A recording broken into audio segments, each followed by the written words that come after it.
அன்பு இறை மக்களே, ஆண்டவர் இயேசுவின் நாமத்தினாலே ஓய்வு நாள் தியானத்திற்கு அன்போடு அழைக்கிறோம். குறிப்பாக இன்றைய நாளிலே இந்த தியானத்திலே பங்கு பெற்றுக் கொண்டிருக்கின்ற என் அருமை நண்பர்கள், ஊழியர்கள், திருச்சபை பெரியோர்கள், உறவினர்கள் அனைவரையும் மீண்டும் ஒரு விசை வணங்கி கர்த்தருடைய சத்தியத்துக்குள்ளாய் செல்லும்படி அன்போடு அழைக்கிறோம். தலையிலே தாழ்த்தி ஜெபிப்போம். நல்ல ஆண்டவரே, இந்த அருமையான ஓய்வு நாள் தியானத்திற்காக நன்றி செலுத்துகிறோம். இந்த தியானத்திலே பங்கு கொண்டிருக்கிற உமது அருமையான பிள்ளைகளை நீர் ஆசீர்வதியும். இந்த தியானம் எல்லோருக்கும் பயனுள்ள தாயிற்கு கிருபை தாரும். எல்லாவற்றுக்கும் மேலாக உமது நாம் மாத்திரமே மகிமை அடைய இந்த கிருபை தாரும். ஆண்டவரே, இந்த தியானத்தை நீர் ஆசீர்வதியும். சிந்திக்கப் போகிற சிந்தனைகளை உமது கரத்தில் அர்ப்பணிக்கிறோம். உலகம் தரக்கூடாத ஞான வரங்களையும் ஞாபக சக்தியும் புத்தி கூர்மையும் கொடுக்க வல்ல தேவன் நீர். ஆண்டவரே, நீரே எல்லாவற்றையும் ஏற்ற சமயத்தில் கொடுத்து உதவி செய்ய வேண்டும் என்று அருமரிஷி இயேசு என்பதை ஜெபிக்கிறோம். நல்ல பிதாவே, ஆமென். தேவ நாமத்திற்கு துதி உண்டாக. கீர்த்தனையிலிருந்து ஒரு பாடலை நாம் பாடுவோம். ஞான ஸ்நானம் ஞான திரவியமே, திருநாமம் நீரோடு ஞான ஸ்நானம் ஞான திரவியமே, வானபாரன் இயேசுலக மானிடர்க்காய் பாடுபட்டு வாய்த்த நலம் இலவசமாய் கொடுத்திட, வானபாரன் இயேசு மானிடர்க்காய் பாடுபட்டு வாய்த்த நலம் இலவசமாய் கொடுத்திட, ஞானமுடனே சகல மானிடரை சீடராக்கி நல்ல தேவ நாமத்தை சொல்லி ஜலம் வரும் என்ற ஞான ஸ்நானம் ஞான திரவியமே, திருநாமம் நீரோடு ஞான ஸ்நானம் ஞான திரவியமே, தண்ணீராவியால் பிறவார் விண்ணுலகம் சேரார் என சத்தியன் உரைத்த மொழி சுத்தம் உணர்ந்து, சின்னவர் பெரியவர்கள் சிறியர்கள் புரியர்கள் செம்மை பெற மூழ்குவார்கள் இம்முழுக்கில் வேத முறை ஞான ஸ்நானம் ஞான திரவியமே, திருநாமம் நீரோடு ஞான ஸ்நானம் ஞான திரவியமே, கண்ணினாலே காண்பதென்ன தண்ணீர் தானே என்று. அருமை நண்பர்களே, இன்றைய நாளுடைய தலைப்பு ஞானஸ்நானம், திருமுழுக்கு. ஆகவே வெறும் தண்ணீர் என்று நினைக்கிறவர்கள் தண்ணீர் தான். அதை சிலை என்று நினைத்தால், கல் என்று நினைத்தால் கல் தான், சிலை என்று நினைத்தால் சிலை தான் பாடுகிறான். அதை போலவேதான் நம்முடைய வழிபாட்டிலேயும் தண்ணீர் என்று சொன்னால் அது தண்ணீர் தான். ஆனால் கண்ணினாலே காண்பதென்ன தண்ணீர் தானே என்று சொல்லி கர்த்தனின் ஊரை முறைப்பதெத்தனை மோசம். என்ன அழகா சொல்றார் பாருங்க. பக்தன் பாடுகிறார், சாமுவேல் உபதேசியார் மிக அழகாய் பாடுகிறார். என்ன தண்ணீர் தானே என்று சொல்லி கர்த்தன் உரையை நாம் மறுக்கிறது கூடாது. அன்னல பரிசுத்தாவி தன்னையும் இனக்கும் நேர்மை அறிந்தவரே இருக்கும் தெரிந்தவர் திருவருள் ஞான ஸ்நானம் ஞான திரவியமே, திருநாமம் நீரோடு ஞான ஸ்நானம் ஞான திரவியமே. அன்பு நண்பர்களே, இன்றைய நாளுடைய தலைப்பு திருமுழுக்கு. திருமுழுக்கு என்று சொன்னவுடனேயே நம்முடைய நினைவுக்கு வருவது ஞான ஸ்நானம். இந்த ஞானஸ்தானத்தில் பெரிய ஆர்கியூமெண்ட் எல்லாம் முன்பு காலங்களில் நடைபெற்றது, இப்போது நடைபெற்றுக் கொண்டுதான் இருக்கிறது.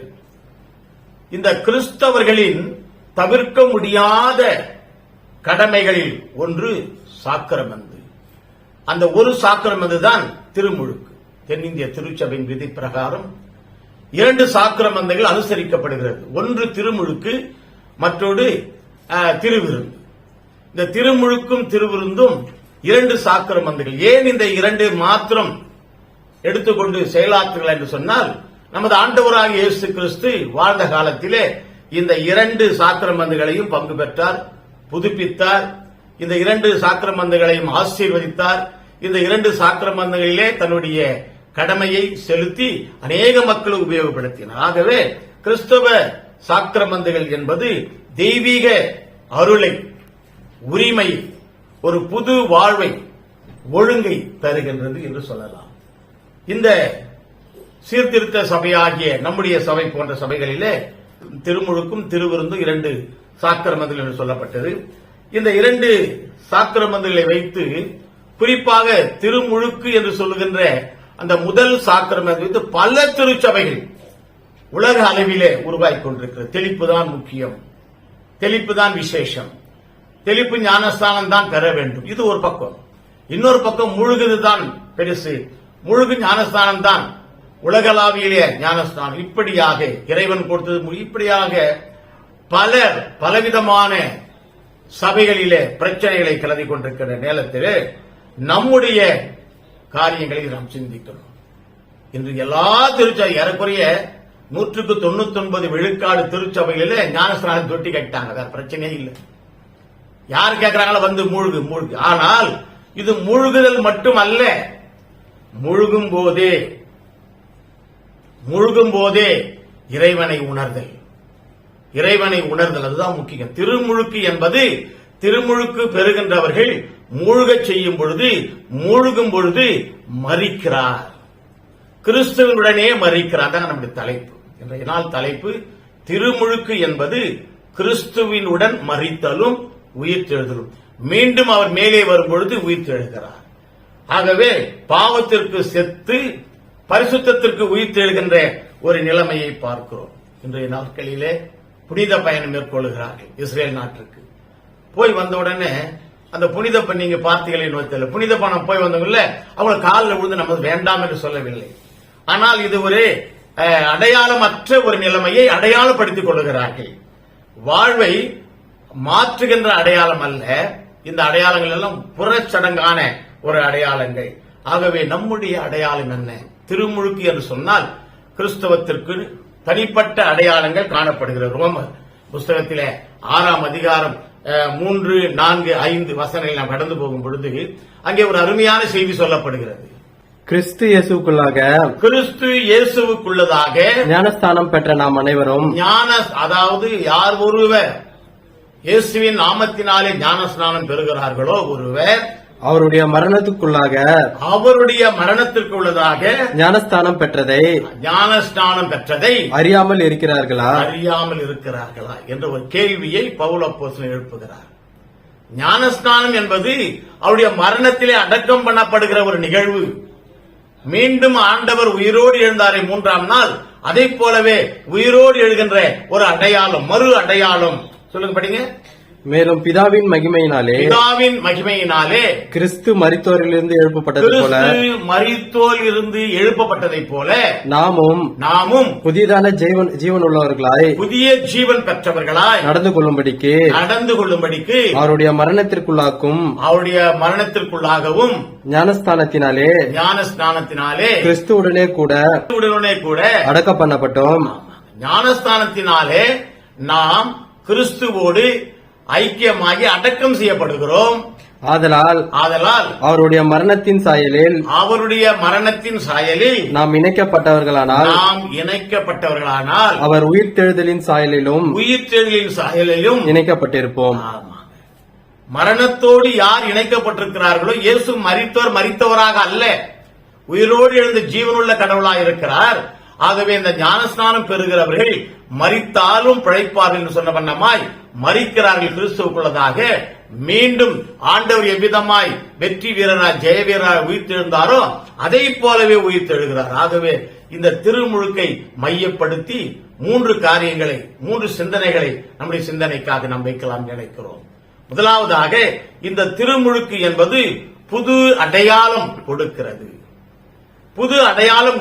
யோவான் சுவிசேஷத்திலே 1ஆம் அதிகாரம் 12, 13 வசனங்களை வாசிக்கும் பொழுது அவருடைய நாமத்தின் மேல், அவருடைய ஆண்டவராக இயேசு கிறிஸ்துவினுடைய நாமத்தின் மேல் விசுவாசம் உள்ளவர்களாய், அவரை ஏற்றுக்கொண்டவர்கள் எத்தனை பேர்களோ, அவரை விசுவாசம் உள்ளவர்களாய், நம்பிக்கை உள்ளவர்களாய் என் ஆண்டவரை விசுவாசிக்கிறவர்களாய் அவரை ஏற்றுக்கொண்டவர்கள் எவர்களோ அத்தனை பேர்களும் எத்தனை பேர் இருந்தாலும் சரி, இது கோடி பேர், 10 கோடி பேர், 1000 கோடி பேர் இருந்தாலும் சரி, எத்தனை பேர்களோ அத்தனை பேரும் தேவனுடைய பிள்ளைகளாகும்படி தேவனுடைய பிள்ளைகளாகும்படி அவர்களுக்கு அதிகாரம் கொடுத்தார். புது அடையாளத்தை கொடுக்கிறார். என் ஆண்டவர் ஒரு புது அடையாளம். என்ன அடையாளம்? நான் ரட்சிக்கப்பட்டவன் என்று சொல்லுகிறோமே, அதனுடைய அடையாளம் என்ன? நான் தேவனுடைய பிள்ளை. யார் ஒருவர் கிறிஸ்துவுக்குள்ளதாக ஞானஸ்நானம் பெறுகிறார்களோ அவர்களுக்கு ஆண்டவர் ஒரு புதிய அடையாளத்தை தருகிறார். என்ன அடையாளம்? அதுதான் ரட்சகரை ஏற்றவர்கள். அந்த ரத்த உறவு பாருங்க, படிங்க அடுத்த வசனம் 13. அவர்கள் ரத்தத்தினாலாவது ரத்தத்தினால். அந்த அடையாளம் எப்படிப்பட்ட அடையாளம்னா, இந்த உலகத்திலே குழந்தைகள் பிறக்கிறதே ரத்த அடையாளம் அதுவல்ல, மாம்ச சித்தத்தினாலாவது, மாம்ச சித்தத்தினால் அல்ல, புருஷனுடைய சித்தத்தினாலாவது, புருஷனுடைய சித்தத்தினால் அல்ல, பிறவாமல் தேவனாலே பிறந்தவர்கள். இதாங்க புது அடையாளம். யார் ஒருவர் ஞானஸ்நானம் பெற்றார்களோ கிறிஸ்துவுக்குள்ளதாக அவர்கள் ரட்சிக்கப்பட்டவர்கள். அந்த ரட்சிக்கப்பட்டவர்களுடைய என்ன, அவருடைய உறவின் முறை எல்லாம் கிடையாதுங்க. உலகத்தில் இருக்கிற உறவின் முறைகள் எல்லாம் சாதாரணமானது. ரத்த உறவும் கிடையாது, தகப்பன் வழியா உலகம் கிடையாது, உலக மரபு பிரகாரமாக அந்த ஜாதி இனம் எதுவுமே இல்லாதபடி, படிப்பு அழகு எதுவுமே இல்லாதபடி ஒரு புது அந்தஸ்தை பெறுகிறார்கள். கடவுளால் பிறந்தவர்கள் என்ற ஒரு புது அடையாளம் கொடுக்கப்படுகிறது. அப்பொழுதே ஆனால் நீங்களும் நானும் ஞானஸ்நானம் பெற்று சிறந்தவர்களாய் பேசிக் கொண்டிருக்கிறோம், வாழ்ந்து கொண்டிருக்கிறோம், உலாவிக் கொண்டிருக்கிறோம், உலகத்திலே சஞ்சரித்துக் கொண்டிருக்கிறோமே. நமக்கு இந்த புதிய அடையாளம் கொடுக்கப்பட்டதா? நான் கிறிஸ்தவன் பெயரளவிலே, நான் கிறிஸ்தவன் சாட்சி இல்லாத வாழ்க்கையிலே என்று அல்ல. ஞானஸ்நானம் பெற்றவர்கள் யாரோ அவர்களுக்கு ஒரு புது அடையாளம் கொடுக்கப்படுகிறது. என்ன அடையாளம் என்று சொன்னால், அவர்கள் இயேசுவை ரட்சகராக ஏற்றுக்கொண்டவர்கள், இயேசுவோடு கூட பிறந்தவர்கள். யோவான் சுவிசேஷத்திலே 3ஆம் அதிகாரம் 8வது வசனம் இப்படியா சொல்கிறது, படிங்க. காற்றானது, காற்று உதாரணம் காட்டுறாரு பாருங்க. ஆண்டவராகிய இயேசு கிறிஸ்து வாழ்ந்த காலத்திலே மிக அழகாக ஒரு காற்றை உதாரணம் காட்டுறாரு. இது எப்படி என்று சொன்னால், மாம்சபரமாக பிறந்த பிறவி அல்ல, இவர்கள் தேவனோடு ஐக்கியமாய் பிறந்தவர்கள் தான் ஞானஸ்நானம் பெற்றவர்கள்.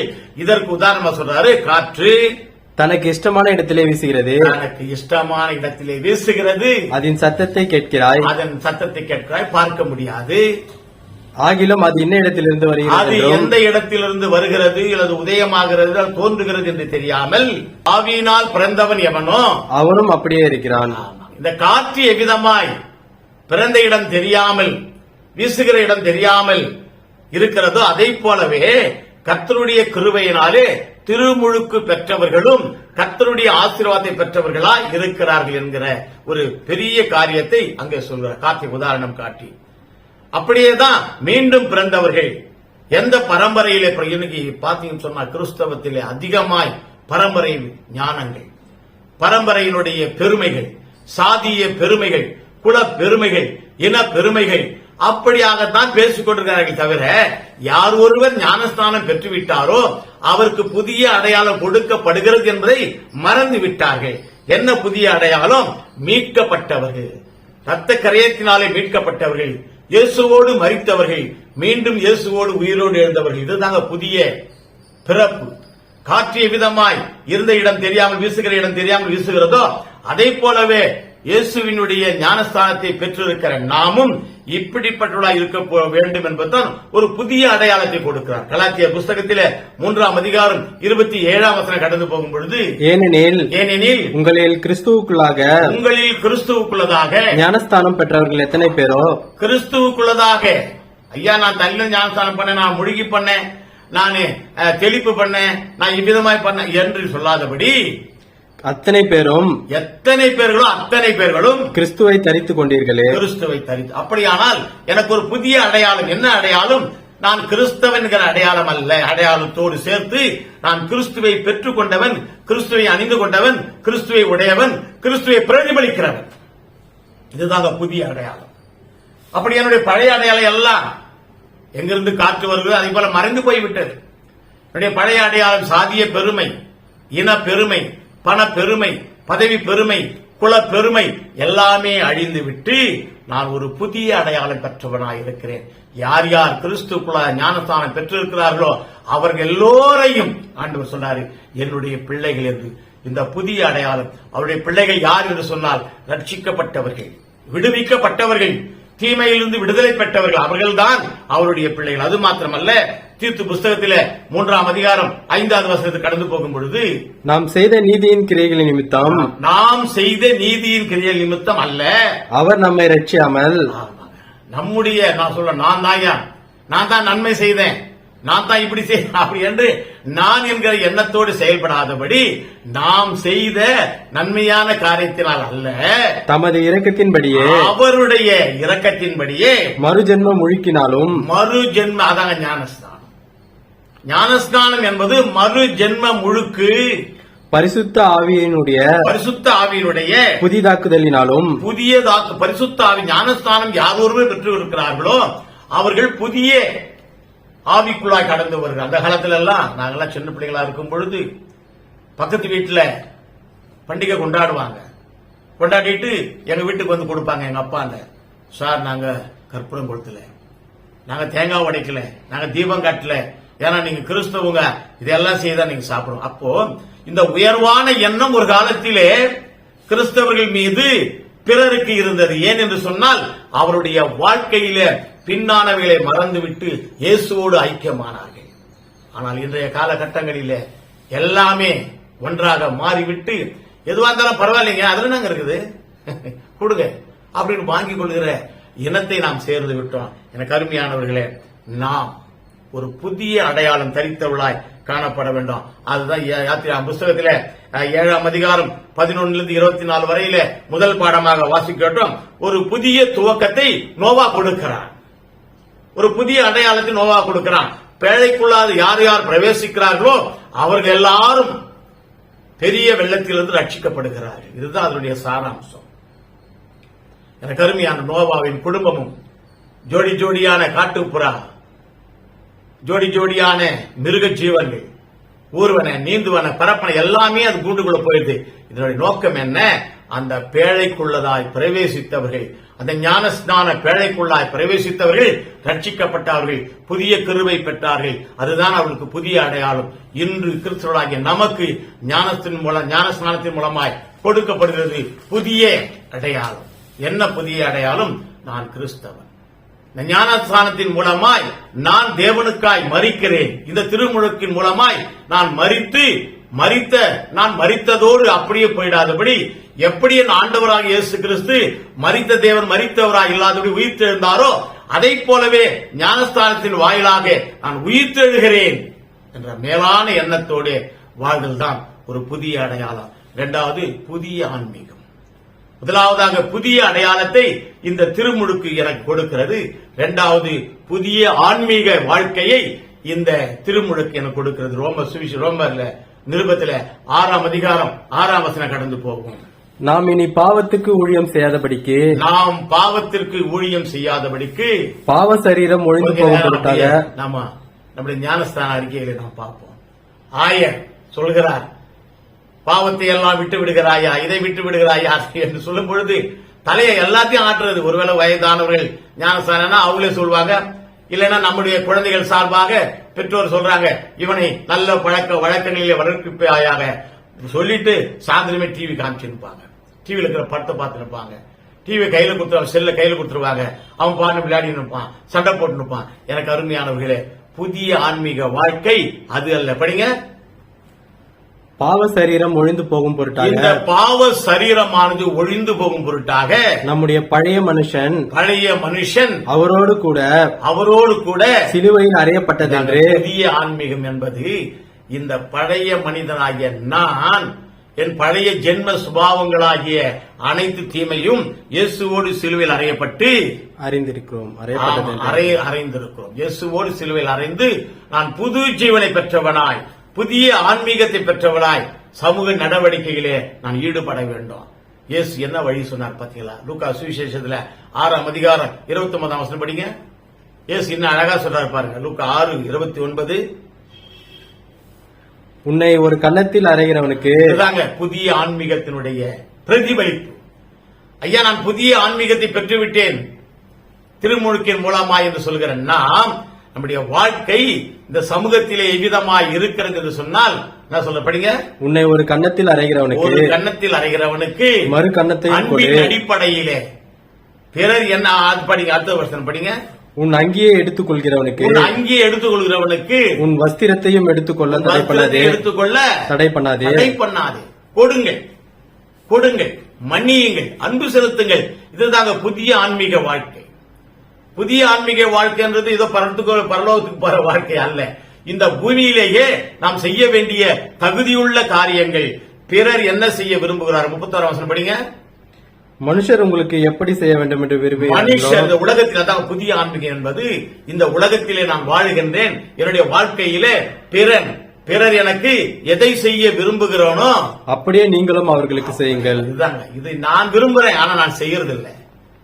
அநேக இடங்களிலே, அநேக கிறிஸ்தவ குடும்பங்களிலே, அநேக கிறிஸ்தவ ஸ்தாபனங்களிலே பிறர் பிறர் பிறர் என்று சொல்லி பிறரை சுட்டிக்காட்டி நன்மைகளை பெற்றுக் கொள்கிறோமே தவிர நாம் செய்வதில்லை.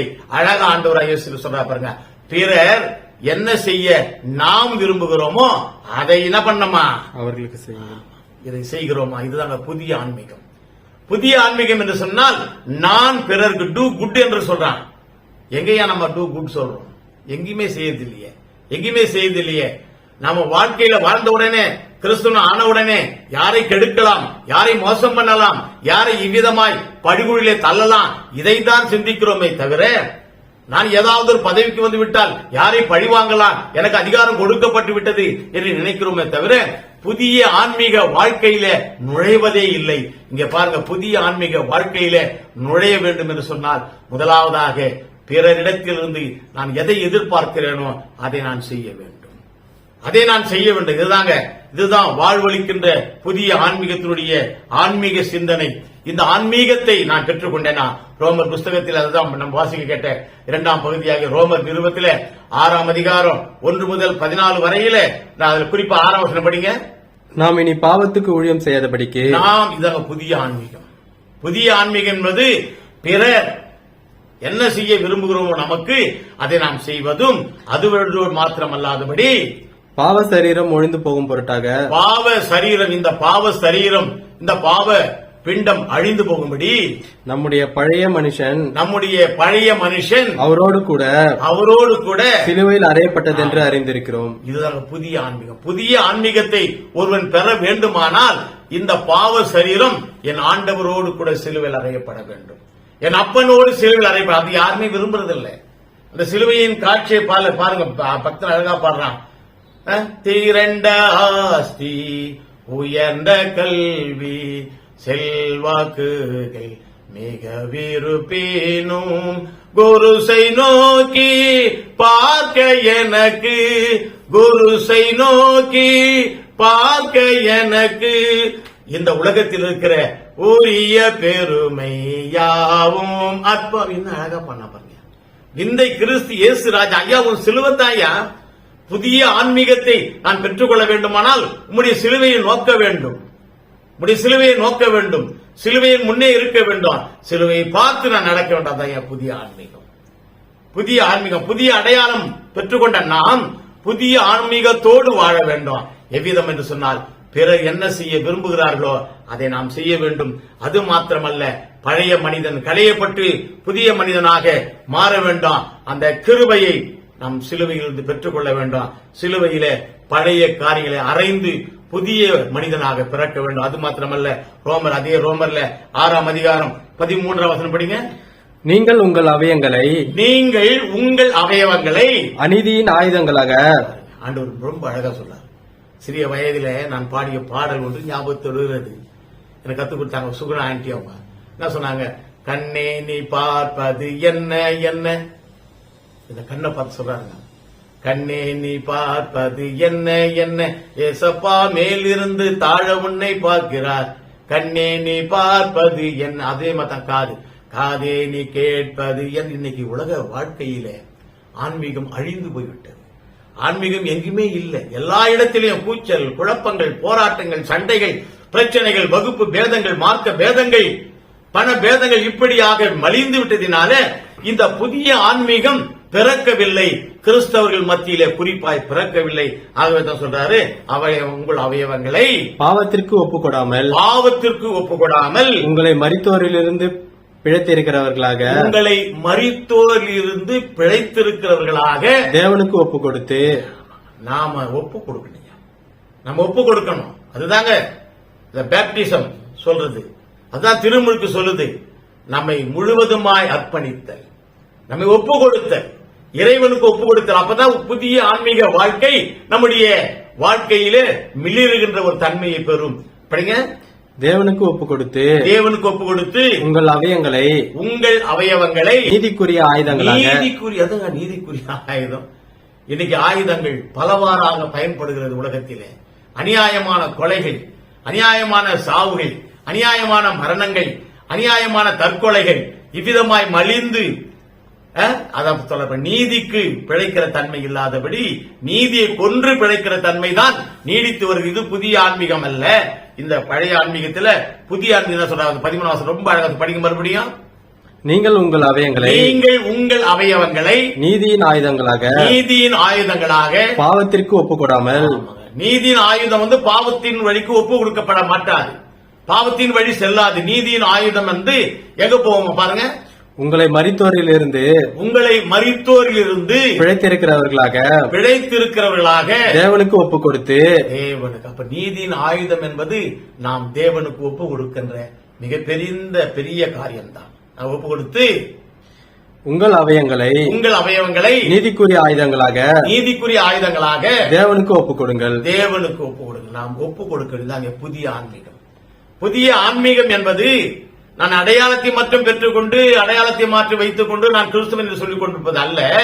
அந்த அடையாளப்படுத்தப்பட்ட என்னுடைய வாழ்க்கை என்னுடைய ஆன்மீகத்தின் மூலமாய் வெளிப்பட வேண்டும். பிறர் என்னக்கு நான் செய்ய விரும்புகிறேனோ அதை நான் செய்ய வேண்டும். அது மட்டுமல்ல, அவர்கள் ஆண்டவராய் இயேசு கிறிஸ்து நம்முடைய அவயத்தை பாவத்திற்கு ஒப்பு கொடாமல் நீதிக்கு ஒப்பு கொடுத்தாரே, அவ்விதமாய் நீதியின் பாதையிலே செல்ல வேண்டும். அதுதாங்க புதிய ஆன்மீகம். மூன்றாவது, புதிய பயணத்திற்கு அழைக்கிறது. புதிய பயணத்திற்கு முதலாவது புதிய அடையாளத்தை கொடுக்கிறது திருமுழுக்கு. இரண்டாவது திருமுழுக்கு புதிய ஆன்மீகத்தை கொடுக்கிறது. மூன்றாவது திருமுழுக்கு புதிய பயணத்திற்கு அழைக்கிறது. யோவான் சுவிசேஷத்தில் 12ஆம் அதிகாரம் 24ஆம் வசனத்தை நாம் வாசிப்போம். மெய்யாகவே நான் உங்களுக்கு சொல்கிறேன், கோதுமை மணியானது நிலத்தில் விழுந்து சாகாவிட்டால். கோதுமை மணியானது அல்லது கேழ்வரகு மணியானது அல்லது கம்பு மணியானது, எந்த மணியோ நம்ம பழக்கத்தில் வரதை வச்சுங்க. கோதுமை மணியானது நிலத்தில் விழுந்து சாகாவிட்டால் நிலத்திலே விழுந்தவுடனே தன் நிலை அழிக்கப்படுகிறது. எந்த ஒரு விதையும் நிலத்தில் ஊன்றியவுடனே தன் நிலையை அழிக்கிறது. இதுதாங்க கிறிஸ்தவ வாழ்க்கையில மிக முக்கியமானது. அருமையா ஆண்டவர் சொன்னார் பாருங்க இயேசுசாமி. கோதுமை மணியானது எவ்விதமாய் நிலத்திலே விதைக்கப்பட்டு விழுந்து சாகாவிட்டால் அது செத்து போகுதுயா, அதனுடைய சரீரம் செத்து போகுது. நீங்களும் நானும் கூட நம்முடைய வாழ்க்கை பயணத்திலே, ஆன்மீக பயணத்திலே, அடையாள பயணத்திலே நம்மை இழக்க வேண்டும். யார் ஒருவர் தன்னை இழக்கிறார்களோ அவர்கள் தான் இயேசுவை பெறுகிறார்கள். அல்லேலூயா. என்னுடைய வாழ்க்கையிலே நான் என்னை இழக்க வேண்டும். கோதுமை மணியானது விதைத்தவுடனே தன் நிலை துறக்கிறது. எனக்கு அருமையானவர்களே, இன்று கிறிஸ்தவன் எவ்விதமாய் தன் நிலை துறந்த கிறிஸ்தவனாய் இருக்கிறானா அல்லது தன் நிலையில இன்னும் அதிகமாக செயல்படுகின்றவனாய் இருக்கிறானா சிந்தித்து பார்க்க வேண்டும். ஆகவே இந்த மண்ணுக்கு தன்னை இழக்கிற சுபாவம் வேண்டாம். இழந்துவிட்டு வீழ்ந்த அந்த விதை, மடிந்த அந்த விதை மீண்டும் வளருகிறது. அதாங்க, நான் அழிக்கப்படுகிறேன், நான் ஒடுக்கப்படுகிறேன், நான் நசுக்கப்படுகிறேன், நான் இந்த உலகத்திற்காக என்னுடைய பயணத்திலே, என்னுடைய ஆன்மீக பயணத்திலே, இயேசுவோடு பயணத்திலே, இயேசு முன்னாக செல்கிறார்களே, நான் பின்னாக செல்கிறேனே, என்னுடைய பயணத்திலே நான் முதலாவது என்னை இழக்க வேண்டும். பவுல் அப்போஸ்தலனுடைய வாழ்க்கையிலே சொல்றான், நான் அல்ல ஆண்டவரே, நீர்தான் என்னுள்ளே ஜீவிக்கிறீர். அழகா சொன்னான் பாருங்க. ஆகவே யார் ஒருவர் இந்த திருமுழுக்கிலே ஆண்டவருக்குள்ளதாக ஐக்கியமானார்களோ அவர்கள் புதிய அடையாளத்தை பெற்றுக் கொள்கிறார்கள், புதிய ஆன்மீகத்தை பெற்றுக் கொள்கிறார்கள், புதிய பயணத்திலே செல்கிறார்கள். படிங்க வசனத்தை மறுபடியும் 25ஆம் வசனம். தன் ஜீவனை சிநேகிக்கிறவன் தன் ஜீவனை சிநேகிக்கிறவன் அதை இழந்து ஐயா போவான். நான் மடிய மாட்டேன், நான் சாக மாட்டேன், நான் விட மாட்டேன், என்னுடைய பழக்கத்தை எல்லாம் நான் விட மாட்டேன்னு சொன்னா அதை இழந்து போகிறவர்களாய் காணப்படுவோம். படிங்க. தன் ஜீவனை சிநேகிக்கிறவன் தன் ஜீவனை சிநேகிக்கிறவன் அதை இழந்து போவான். அதை இழந்து போவான். இந்த உலகத்தில் தன் ஜீவனை வெறுக்கிறவனோ தன் ஜீவனை வெறுக்கிறவனோ அதை நித்திய ஜீவகாலமாய் காத்துக்கொள்வான். இயேசுதாங்க ஜீவனை அளிக்கிறார். அந்த 25 வசனம் ரொம்ப அழகான வசனம். இயேசு கிறிஸ்து அதாவது புதிய பயணத்திற்குள்ளதான ஆன்மீக ஜீவனை ஆண்டவர் கொடுக்கிறார். அப்படியானால் நம்ம சொல்றோம், திருமுழுக்கு எடுக்கும் பொழுது பெரியவங்களா இருந்தாலும் சரி, குழந்தைகளா இருந்தாலும் சரி, பெற்றோர்கள் எல்லாம் தெரியும், வீண் ஆடம்பரங்களை வெறுத்து விடுவாயா. லூக்கா சுவிசேஷத்துல 3ஆம் அதிகாரம் 11ஆம் வசனம் படிங்க. அவர்களுக்கு அவன் பிரதித்திரமாக 2 அங்கிகளை உடையவன் 2 அங்கிகளை உடையவன் இல்லாதவனுக்கு கொடுக்க கடவன். இல்லாதவனுக்கு கொடுக்க கடவன். இது நம்முடைய வாழ்க்கையில காணப்படுகிறதா? எனக்கு வீண் ஆடம்பரம் வேணும், நான் டெய்லி 3 Dress மாத்துறேன், 4 Dress மாத்துறேன். ஐயா இதுவல்ல ஐயா பெருமை. என்னுடைய பயணத்திலே உதவி செய்து கொண்டே செல்ல வேண்டும், அதுதாங்க என்னுடைய பெருமை. தன்னை இழத்தல் என்று சொன்னால் எப்படி இழத்தல்? கோதுமை மணியானது பூமியிலே விழுந்து தன்னை இழந்தால் ஒழிய, தன்னை துறந்தால் ஒழிய, தன்னை அழித்து கொண்டால் தவிர மிகுந்த பலனை கொடுக்க முடியாது. கிறிஸ்தவ வாழ்க்கையிலே நம்முடைய பயணத்திலே கிறிஸ்தவன் நல்ல பலனை கொடுக்க வேண்டும், கிறிஸ்துவுக்கு ஏற்ற பயன் தர வேண்டுமானால் முதலாவது அவன் செய்ய வேண்டியது தனக்குரிய காரியங்கள் எல்லாவற்றையும் ஒதுக்க வேண்டும். எனக்கு என்று ஒதுக்கிக் கொள்ளாதபடி பிறனுக்கு என்று கொடுக்கணும். 12 படிங்க. ஆயக்காரனும் ஞானஸ்தானம் பெற வந்து அவனை நோக்கி போதகரே நாங்கள் என்ன செய்ய வேண்டும் என்று கேட்டார்கள். நாங்க என்ன செய்யணும் ஐயா? இதாங்க புதிய பயணத்தினுடைய அழைப்பு. நாங்கள் என்ன செய்யணும் அப்படின்னா சொல்ற பாருங்க 13 வசனத்துல, உங்களுக்கு கட்டளையிடுகிறதற்கு அதிகமாய் ஒன்றும் வாங்காதிருங்கள். லஞ்சம் வாங்காதுன்ற இன்னைக்கு எல்லா அமைப்புகளிலேயும் லஞ்ச லாபம் நீங்கள் பெருக்கெடுத்து ஓடுகின்ற இந்த சூழ்நிலையில கிறிஸ்தவனாகிய நீ உன்னுடைய பயணத்திலே பிரித்து எடுக்கப்பட்ட மகளாய் காணப்படுகிறாய் இல்லையே? நீங்களும் ஐயா ஒரு கிறிஸ்தவன் இருக்கிறான், அவன் லஞ்சம் வாங்க மாட்டான், அந்த இடத்துக்கு போங்க, அவர் நல்லது சொல்லுவாரு இல்லையே? அவரிடத்துல போனா தான் எல்லாரும் கண்ணா அதிகமா வாங்குறாரு, அவரிடத்துல போனா தான் உங்களுக்கு தீமையா. ஆகவே இந்த பழக்கங்கள் ஒழிக்கப்பட வேண்டும் என்பதுதான் இந்த பயணத்தினுடைய உள்ளபடியே. இந்த பயணத்திற்காக தான் இயேசு அழைக்கிறார். 14ஆம் வசனம் படிங்க. அதுவே போர்ச்சேகரும் அவனை நோக்கி நாங்கள் என்ன செய்ய வேண்டும் என்று கேட்கிறான். நான் என்ன செய்யணும் ஐயா? அருமையான சொன்னீங்களா, கோதுமை மணியானது துறக்க வேண்டும் அப்படின்னு நான் என்ன செய்யணும் சொல்லும் போது சொல்றாரு, 2 அங்கிகளை வச்சிருந்தா ஒண்ணு குடுறா ஒண்ணு. அப்படியானால் பகிர்தல் என்னுடைய வாழ்க்கையில பகிர்தல் காணப்படுகிறதா? ஐயா 3 பீரோ 4 பீரோ 10 புடவை 100 புடவை 1000 புடவை இப்படியா வைத்துக் கொண்டு பெருமை பாராட்டி கொண்டிருக்கிறோமே, இவைகளை தானம் செய்கிறோமா, தர்மம் செய்கிறோமா? ஏதோ கிறிஸ்துமஸ் காலத்தில என்னால் முடிஞ்சது 2 புடவை இருந்தாங்க ஐயா, இல்லையா? தினம் இதாங்க புதிய பயணம். புதிய பயணம் என்று சொன்னால் என்னுடைய வாழ்க்கையிலே தினம் அர்ப்பணிப்பு செய்ய வேண்டும், பிறருக்கு நான் கொடுக்க வேண்டும், பிறருக்கு உதவி செய்ய வேண்டும். பாருங்க 2 வச்சிருந்தாலும் உன்னை கொடுத்துறாரு. அப்படியானால் நல்லா சிந்தித்து பாருங்க, என்னுடைய வீட்டிலே எனக்காக எத்தனை உடைகள் இருக்கிறது, எத்தனை ஆடம்பரமான காரியங்கள் இருக்கிறது. இவைகளை நான் வெறுத்து ஒதுக்கினால்தான் இந்த புதிய பயணத்திற்கு, இந்த திருமுழுக்கு என்னை அழைக்கிறதாக சொல்லலாம். அது மட்டுமல்ல, அதிகமாய் லஞ்சங்கள் பெற்றுக்கொள்ளாதபடியா, நமக்கு குறித்திருக்கிறது எதுவோ அதை மட்டும்தான் பெற்றுக்கொள்ள வேண்டும். அதற்கு அதிகமாய் பெற்று இந்த பயணத்திற்கு தடையா இல்லாதபடி 14வது காரியம் படிங்க. 14ஆம் வசனத்துல, நீங்கள் ஒருவருக்கும் இடுக்கண் செய்யாமலும். இடுக்கண் துன்பங்க. இன்னைக்கு பாத்தீங்கன்னு சொன்னா ஒருத்தன் சொல்றான், ஐயா எங்க வீட்டுக்கு பக்கத்துல ஒரு கிறிஸ்தவர் இருக்கிறாங்க, எப்ப பாரு அந்த அம்மா குப்பையை பெருக்கி அவங்க வீட்டுல போட்டுறாங்க. நான் எத்தனை தடவை தான் சொல்றது, இதுதான் இடுக்கண், இதுதான் துன்பம். ஐயா தண்ணி வராதபடி தடுத்துடுறாங்க, இதுதான் துன்பம். நல்ல காரியங்கள் மற்றவர்களுக்கு போகக்கூடாது, நமக்கே என்கிற எண்ணம் வருகிறதே, அதுதான் பிறருக்கு இடுக்கண் விளைவிக்கிறது. எனக்கு அருமையானவர்களே, இந்த இடுக்கணை நாம் நினைக்காதபடி இருப்பதுதான் புதிய பயணத்திற்கு, இந்த திருமுழுக்கு நம்மை அழைக்கிறதா இருக்க வேண்டும். அதே மார்க்கு சுவிசேஷத்திலே 10ஆம் அதிகாரம் 38ஆம் வசனம் கடந்து போகும் பொழுது இயேசு அவர்களை நோக்கி நீங்கள் கேட்டுக்கொள்கிறது இன்னதென்று உங்களுக்கே தெரியவில்லை. நான் குடிக்கும் பாத்திரத்தில், நான் குடிக்கின்ற பாத்திரம் எதுவோ, துன்பத்தின் பாத்திரத்தின் பத்தன் போடுறான் பாருங்க, புண்ணியன் இவர் யாரோ, வீழ்ந்து ஜெபிக்கும் புருஷன் சஞ்சலம் யாதோ, தன்னிழல் சொலையிலே சமநாடு வேலையிலே மண்ணில் கூப்புற வீழ்ந்து வணங்கி மன்றாடி கெஞ்சும் புண்ணியன் இவர் யார். அந்த புண்ணியன் என்ன பண்றாருன்னா துன்பத்தின் பாத்திரத்தின் அடி வண்டலை பெறுகிறார். இங்க படிங்க. நான் குடிக்கும் பாத்திரத்தில் நீங்கள் குடிக்கவும், ஐயா நான் உம்மோட கூட வருவேன், உம்மோட கூட மாறிடுவேன், இயேசுவை போல மாறு. எப்படி மாற முடியும்? உன்னை நீ அழிக்க வேண்டும், உன்னை நீ துறக்க வேண்டாம். அதுதான் புதிய பயணம். இயேசுவோடு நான் பயணிக்கிறேன் என்று சொன்னால் என்னுடைய காரியங்கள் எல்லாவற்றையும் ஒழித்து இயேசுவின் பிள்ளையாய் நான் மாற வேண்டும். ஐயா, செகண்ட் வேர்ல்டு வார், இரண்டாம் உலக போரில் யூதர்கள் மிக அதிகமாக ஹிட்லரால் கொடுமைப்படுத்தப்பட்டார்கள். உலகமெங்கும் சிதறடிக்கப்பட்டார்கள். எல்லாம் அங்கங்க போனா. பிலிப்பைன்ஸ் நாட்டில் அநேக யூதர்கள் போனாங்க. ஆனா நாட்டினுடைய சட்டத்தின் பிரகாரம் 1300 அகதிகள் தான் வரணும், அதுக்கு மேல வரக்கூடாது. அப்படிப்பட்ட சூழ்நிலையில மனுவேல் என்று சொல்லுகின்ற ஒரு அருமையான கர்த்தருக்கு பயந்த ஒரு மனிதன், கர்த்தரோடு பயணிக்கின்ற மனிதன், கர்த்தரால் அபிஷேகம் பண்ணப்பட்ட மனிதன், கர்த்தரால் அடையாளப்படுத்த மனிதன், கர்த்தருக்கு ஆன்மீக வாழ்க்கையில் வாழுகின்ற மனிதன், கர்த்தரோடு பயணம் செய்கிற அந்த மனுவேல் உதவிக்கரம் நீட்டினார். எல்லாருக்கும் உதவி செய்து எல்லாருக்கும் உடைகளையும் உணவுகளையும் இலவசமாய் கொடுத்தார். அவ்விதமாய் கொடுக்கும் பொழுது அரசாங்கம் அவருக்கு தடை பண்ணாங்க. 1300க்கு மேல வரக்கூடாது என்று சொல்லி உடனே தனக்கு சொந்தமான ஒரு தீவு திவான் மின்டேனா என்ற இடத்தில ஒரு தீவு இருந்தது. அந்த தீவுல போயிட்டு சொந்தமான தீவு, அந்த தீவுல ஏறக்குறைய 10,000 யூதர்களுக்கு அங்கே புகலிடம் கொடுத்தார் என்று பார்க்கிறோம்.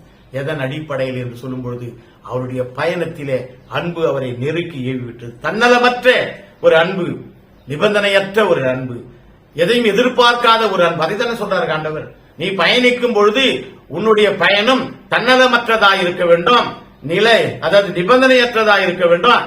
எதை எதிர்பார்த்து உன்னுடைய பயணம் இருக்கக்கூடாது. உன்னுடைய ஆன்மீக பயணம், அந்த பயணத்தை நீ மேற்கொள்வாயானால் மனுவேலை இப்ப இன்றளவும் பிலிப்பைன்ஸ் நாட்டிலே திரு மனுவேல் அவர்களை சொல்லிக் கொண்டுதான் இருக்கிறார்கள். 10,000 மேலுக்கு மேலே யூதர்களை அவர் பராமரித்தார், பாதுகாத்தார், வழிநடத்தினார். எனக்கு அருமையான தேவ மக்களே, திருமுழுக்கு என்கின்ற பிரதான ஒரு காரியம். நாம சாதாரண நினைச்சோம்னா சாதாரண ஐயா நாங்க போற ஞானஸ்தானம் கொடுத்து வந்துட்டோம், அப்படி அல்ல. உங்கள் பிள்ளைகளுக்கு நீங்கள் ஞானஸ்தானம் கொடுக்கிறீர்கள் என்று சொன்னால் அதற்கு அந்த பிள்ளைகள் ஏற்ற பிள்ளைகளாய் புதிய அடையாளத்தோட வாழ வேண்டும், வளர வேண்டும். புதிய ஆன்மீகத்தோட வாழ வேண்டும், வளர வேண்டும். புதிய பயணத்திற்கு ஆயத்தமாய் அவர்கள் வாழ வேண்டும், வளர வேண்டும். இவ்விதமான செயல்பாடுகளை செய்ய கர்த்தர் தாமே கிருபை செய்வாராக. உங்களை நாம் ஆசீர்வதிக்கிறோம். தலைகளை தாண்டி ஜெபிப்போம். நல்ல ஆண்டவரே, இந்த அருமையான நேரத்திற்காய் நன்றியோட ஸ்தோத்திரிக்கிறோம் சாமி. திருமுழுக்கு என்பது கிறிஸ்துவோடு கூட மரித்தலும் அவரோடு கூட எழுதலும் என்ற தலைப்பில நாங்கள் சிந்தித்தோம் சாமி. என்னுடைய சிந்தனை நீர் ஆசீர்வதித்தீர், நன்றி செலுத்துகிறோம். அவரோடு மரித்து எழுதல் என்று சொன்னால் புதிய அடையாளத்தை நான் பெற வேண்டும், புதிய ஆன்மீகத்தை நான் பெற வேண்டும், புதிய பயணத்திற்கு நான் ஆயத்தமாக வேண்டும். இந்த செயல்பாடுகள் ஒவ்வொரு கிறிஸ்துவனுடைய வாழ்க்கையில் வளர கிருபைதான். மீட்பர் இயேசு என்பதை ஜெபிக்கிறோம் நல்ல பிதாவே, ஆமீன். தேவனுடைய இரக்கமுள்ள கிருபைக்கும் பராமரிப்புக்கும் நம்மை ஒப்படைக்கிறோம். பிதா, குமாரன், தூயாவின் ஆசீர்வாதம், வழிநடத்துதல், தெய்வீக சமாதானம் நம் யாவரோடும் செய்தி கேட்ட அத்தனை உள்ள நிலைத்தது. நிர்வாண நிம்மதி ஆசீர்வாதத்தை கட்டிடுவதாக. ஆமீன், ஆமீன். God bless you.